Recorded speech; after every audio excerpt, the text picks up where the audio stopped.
Alright, magandang oras po muli sa ating lahat mga kababayan. Alam nyo ngayon ang nangyayari. Ito po ang mga kaganapan ngayon. Gulpi sarado na po at baka tuluyan na nga pong gumapang ang pwersa ng mga Duterte sa mga nangyayari ngayon. At sa mga balita kasi mga kababayan, baka ito na yung umpisa nga eh. Baka ito na yung umpisa at tuluyan na pong tumaob ang bangka po ni Digong. At ayon po sa mga kaganapan maghapon mga kababayan, sa araw na ito si Mike Defensor ay naaresto na rin po. Pati yung isang kasama nila na kinasuhan din ng plunder na si Espiritu, yun nadali na rin po pero yung isa po na itong pangalan niya ay Biray, wala pa po tayong balita kung ito ba ay susuko, kung ito ba ay maaaresto at kung ito ba ay magtatago. So bali yan, apat po sila. Maliban po dito sa tatlo na yan, kasama nga po dito si Senator Rodante Marcoleta na nasampahan po ng ganong klaseng kaso, yung wala pong piyansa plunder po at may maliban yata diyan may nakaambang kaso pa rin dito sa kay Defensor. Hindi ko lang alam kung mapapasama yan. Panibagong kaso yan, yung kaso dun sa kanilang KTV bar. Ano yata yun? Human trafficking yata yun. So kaya ito po yung mga latest ngayon mga kababayan. Ito pong si Marcoleta, kanina po biglang nanikip yung dibdib. Oo. Nung 'di ba nagpunta na siya sa Sandigan Bayan siguro nung ipinaprocess na yung mga documentation sa kanya biglang sumikip yung dibdib at ang ginawa po ng PNP natural kalusugan ng tao yung nakataya diyan. Kaya ang PNP naman ay naging maagap. Dinala po yata sa ospital itong si Marcoleta Grabe. Wala po talaga nagawa itong sina Marcoleta at Defensor Oo, matatandaan natin mga kababayan, noong Friday, Friday po ay sinampahan po ng kasong plunder itong apat na ito. Pero hindi kaagad nakapagpalabas ng warrant of arrest ang division ng Sandigan Bayan kung saan sila ang humahawak ng kaso. Kaya ngayong Lunes, itong araw na ito ay talagang inaasahan na po ito na mangyayari. So as expected, yun nga po, nilabas po ang warrant of arrest laban po sa apat na ito. Si Marcoleta, si Defensor, si Espiritu at saka itong si Viray. Maagap din naman talaga itong si Marcoleta. Abogado yan kaya alam niya na mayroon pong ekang ay maganda kahit papaano pag ikaw ay sumuko. Ang alam ko makakatulong yata ng konti para bumaba yung yung parusa pagdating sa ganyan di ba? Pero ang tanong mga kababayan, papaano na po yung 18 bagmen? Nawala na po si Defensor. Nakakulong na. At siya kasi yung napabalita na sumusuporta at tumutulong sa kanila papaano na po yan? Wala na si Defensor, siguro, kakayanin naman siguro ni ano pa pangalan to? Si Baligod, Si Baligod naman ngayon ng mag-ano sa kanila. So, paano po yan? Yung mga rally ng mga DDS, delikado na nga ito.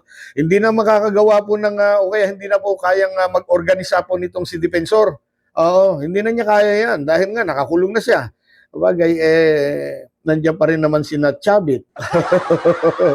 Si Chavit Singson, tingin ko nga mga kababayan, talagang dispalinghado na po itong kampo ng kadiliman. Kadiliman talaga, yung kanilang phone kasi, tignan po ninyo ang nangyayari ngayon, yung sitwasyon. Yung kanilang phone, nasa ICC nakakulong. Di ba? Si Sara naman, ay nahaharap po sa impeachment. Kanina po, nagsimula na po yung unang araw ng impeachment trial. Paano ito? Si Bato. Puganti po si Bato sa ICC. Warrant of arrest. Si Bongo. Si Bongo po ay medyo nanganganib din na baka ma-issuean din ng kaparehas ng warrant ay Bato de la Rosa. Si Jinggoy, nakakulong din. Si Marcoleta, ayan na nga po. At saka si Defensor, arestado na rin. Paano yan? Grabe talaga ang nangyari sa kanila, no? Sino na lamang ang mga nasa ground? Oo, maliban kay Chavit Singson, nandiyan pa rin naman si, yung nga sabi ko, si Baligod. Ay, si Roque, nasa ground din yan, kaya lang nasa ibang bansa. Ay, isama na natin, nandiyan po si Badoy at saka itong si Eric Celis. At saka isa pa yung pangalan nito, yung Vice Mayor ng bandang Isabela yata yun, Vice Mayor, yun, si Vice Mayor Respicio. So palagay ko mga kababayan, kung hindi man totally matahimik ang mga ito, kung magkaroon man ng ingay siguro, minimal na lang yan. Oo, kukunti na lang kasi mga yan. Kaya ngayon mga kababayan, itong mga DDS na yan, itong mga oras na ito, nako, hindi na nila malaman. Oo, hindi nila alam kung ano po ang kanilang mga gagawin ngayon. Tarantang-taranta ng mga ito. Oo. So ito po grabe talaga. Karamihan sa mga matitindi nilang mga leader ay problematic na. Sa Senado, may impeachment na. Pero ilan na lamang ang kulay berde na senador doon. Nako po, o paano yan na Sara Duterte? Oo, at nakalimutan ko pala, oo, pwede nating idagdag yung mga nasa ground nila ay itong si Pulong at saka si Baste. Bagay, wala namang kakayanan yung mga yan na mag-organisa ng mga malalaking rally. Hindi nila kaya mag-organisa ng malalaking rally. Ang rally nila, mga pang ano lang, pang Davao City lang, mga ganyan. Hindi na sila paniniwalaan dito dito sa Luzon, ay, naku, hindi paniniwalaan yung mga yan. Kaya kahit subukan nila mag-rally ngayon, kung ang mag-o-organize lamang ay sina Celis, sina Badoy, sina Chavit, ay tiyak lalangawin ng mga yan. Lalo na kung wala pong suporta ang INC.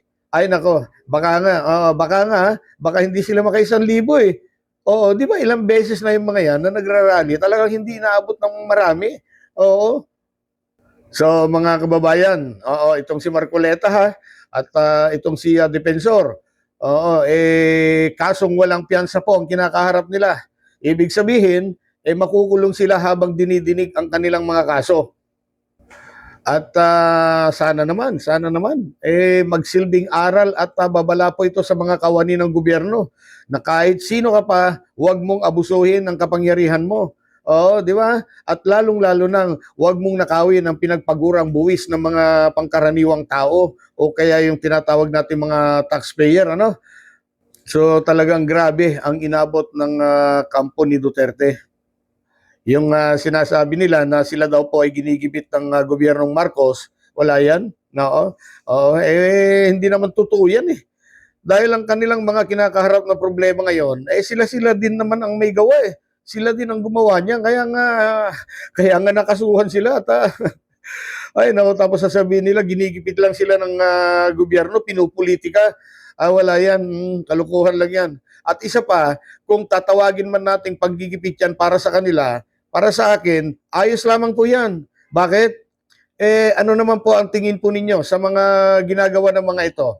Anong tawag ninyo sa kanilang mga ginagawa? Hindi ba? Panggugulo lang din sa gobyerno yan.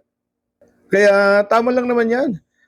Kung marunong silang manggulo, dapat lang marunong din ang gobyerno na magpatupad po ng kontra-panggulo. Di ba? Ginugulo ng gobyerno Dapat tamang-tama. Tawagin natin ito, yung nangyayari ngayon, pangontra. Pangontra ng gobyerno sa panggugulo ng mga ito. Pasalamat ng mga ito di ba? Pasalamat ka sila dahil hindi kagaya ng nakaraang gobyerno itong kasalukuyan. Dahil hindi ito gawain ng kasalukuyang gobyerno yung magtanim ng ebidensya. Hindi din gawain ang gumagawa ng gawa-gawang kaso.